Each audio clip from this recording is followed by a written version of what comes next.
En l'état actuel des choses, Brigitte Bardot ne pense pas manifester aux côtés des anti-mariages gays dimanche. L'égérie du mouvement fait état de menaces graves à son encontre. Débordée par sa droite, elle affirme subir de fortes pressions pour cesser de prôner l'union civile pour les homosexuels. Pendant ce temps, le ministère de l'Intérieur réfléchit à l'interdiction du printemps français, qui a appelé à des actions coup de poing dimanche. Les forces spéciales françaises ont participé au dénouement de la prise d'otage au Niger, dans laquelle 2 terroristes ont trouvé la mort. C'est Jean-Yves Le Drian qui l'a annoncé.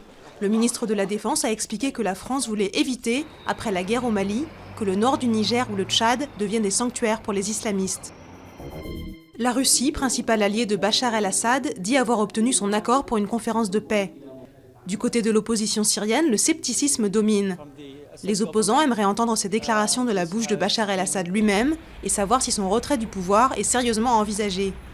Parallèlement, le président libanais a appelé le Hezbollah à la prudence, estimant que le parti chiite courait le risque de s'embourber dans le conflit syrien.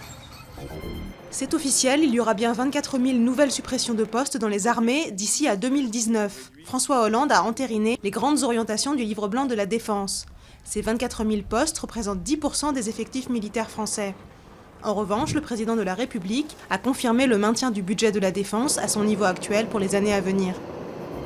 Marion Cotillard, en immigrante polonaise qui débarque à Ellis Island et tombe dans la prostitution pour sauver sa sœur tuberculeuse. Ce mélodrame de l'américain James Gray, intitulé The Immigrant, a été bien reçu sur la Croisette. Il est même cité pour la Palme d'Or, pour laquelle La vie d'Adèle, d'Abdelatif Kechiche, est également pressenti.